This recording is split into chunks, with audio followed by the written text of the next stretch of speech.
Hello फरमाइश।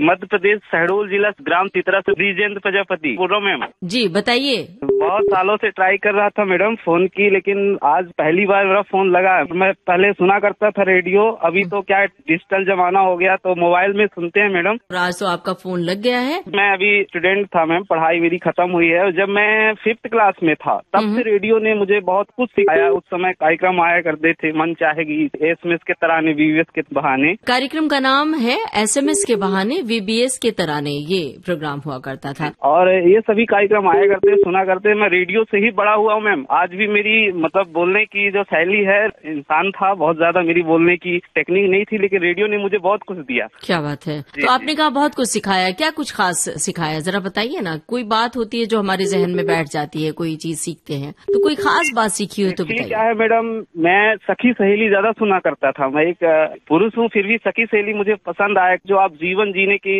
एक शैली बताते हैं, प्रेरणा देते हैं, जीवन में प्रेरणा देते हैं, अनुशासन, ये चीजें करना चाहिए। नहीं, अभी तो मेरी शादी हुई है पिछले साल, तो मैं से सीखा हूँ, वो मैं अपने बच्चे को जरूर सिखाऊंगा मैडम। क्या बात है। तो अपनी पत्नी को सिखाया कि नहीं, पहले ये बताइए। मेरी पत्नी क्या है, अभी शादी हुई है तो वो रेडियो से उतना लगाव नहीं रखती रही, लेकिन अभी जब मेरी शादी भी पिछले साल हुई है तो उनको मैं रेडियो सुनाता हूँ और वो भी सीख रही है। और मैं अपनी पत्नी को इन चीजों को बताता हूँ कि देखिए जीवन में ये चीजें को अपनाना चाहिए, इसको छोड़ना चाहिए, और वो चीज को पालन भी कर रही है। आपने कहा कि शादी हुई है अभी और रेडियो से बहुत कुछ सीखा, रेडियो इतने साल से सुन रहे हैं तो जाहिर है कि गाना भी सुना होगा, सीखा होगा। तो अपनी पत्नी के लिए कोई गाना गुनगुनाया कि नहीं अभी नई शादी पर? पहली बार जो मेरी इनसे कॉल पे बात हुई थी तो एक ही मुझे बोले कि आप गाने होने के शौकीन है। तो मैंने कहा कि देखिए मैं आज नए जमाने का हूँ, लेकिन फिर भी मुझे रेडियो से मैं पला बड़ा हुआ और गाना मुझे पुराने ही ज्यादा पसंद है। उन्होंने एक गाना मुझे कहा था कि कोई आप गुनगुना लीजिए, तो वही गाना मैं आज फरमाइश भी करूंगा और उसी गाने को मैं सुनना चाहूंगा मैडम।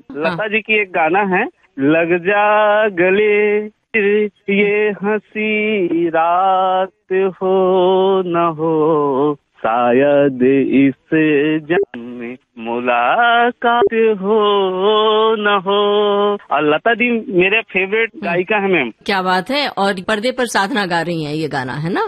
जी जी जी जी। तो ये बातें आपने बताई और अभी आपने शुरुआत में बताया कि आप स्टूडेंट रहे और आपकी पढ़ाई भी खत्म हुई, तो कौन सी पढ़ाई आपने पूरी की अभी? मैडम मैंने BCom किया, फिर MCom किया मैडम। अभी फ्री हाल जॉब कर रही है, 100 दे रहे हैं और तैयारी चल रही है। साथ में मैंने टीचिंग के क्षेत्र में BEd भी किया मैडम। और अपने हिस्से की मैंने पढ़ाई तो खूब की। स्थितियां भी मेरी बहुत ज्यादा नाजुक थी और रूम में मेरे पास कोई सहपाठी नहीं थे, क्योंकि मैं गांव से आया। सिर्फ एक रेडियो था और रेडियो से मुझे मतलब ऐसा था कि रेडियो को मैं नहीं सुनता था तो मुझे ऐसा लग रहा था कि कुछ चीजें छूट रही है। और आज तो बहुत चीजें बदल गई है मैडम। उस जमाने में हम लोग सेल आया करती थी और आज बैटरी मोबाइल ये सब चीजें हो चुकी है। फिर भी वो यादें अभी भी मोबाइल्स पे कभी रील्स, कभी कुछ चीजें आती है तो देखते हैं तो बहुत सुकून मिलता है दिल में। रेडियो ने मेरे जीवन में बहुत कुछ सुधारा है जी। और आपने सेल की बात की, बैटरी की, मतलब बैटरी वाला रेडियो, और उसके बाद फिर स्टेबलाइजर से लगाकर रेडियो को चार्ज करना, वो जमाना भी था।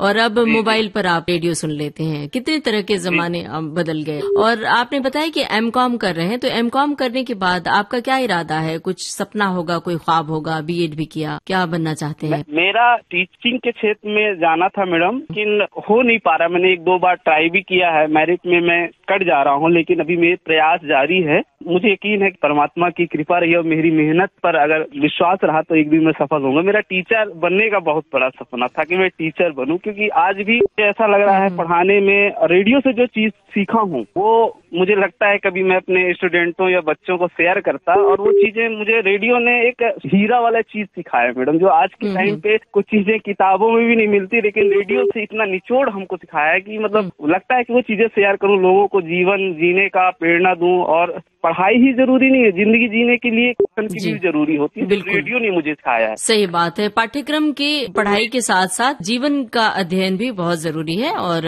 रेडियो से सब कुछ, बहुत कुछ सीखने को मिलता है हम सबको। हम सब ने रेडियो से सीखा और एक मानक भाषा रेडियो ने सिखाया है, उसका जरूर ख्याल रखना चाहिए, वो जरूर सीख लेना चाहिए रेडियो से। रही बात, आपने कहा कि आपने बहुत मेहनत की है, कोशिश की है और सफलता भी नहीं मिली, तो हम सभी विविध भारती परिवार की ओर से आपके लिए शुभकामना कर रहे हैं कि आपका सपना जल्द ही पूरा हो और जिस क्षेत्र में आप टीचिंग के क्षेत्र में जाना चाहते हैं जल्द से जल्द आपको रोजगार मिल जाए। कभी भी हताश और निराश मत होइए। मन में बहुत गलत खयाल है कि अब जिंदगी में क्या होगा, परिवार कितना मेहनत कितना उम्मीदें की है, लेकिन अभी भी मेहनत जारी है और आगे भी रहेगी। आप लोग सभी की दुआएं शामिल है मेरे पास। तो अब आप आज की बात से दोगुनी मेहनत कीजिए और आपके साथ आपकी जीवन संगिनी आ गई हैं, वो साथ निभाएंगे आपके इस संघर्ष में और बहुत सारी शुभकामनाएं आपके लिए। बातचीत को दे रहे हैं विराम और आपको सुनवा रहे हैं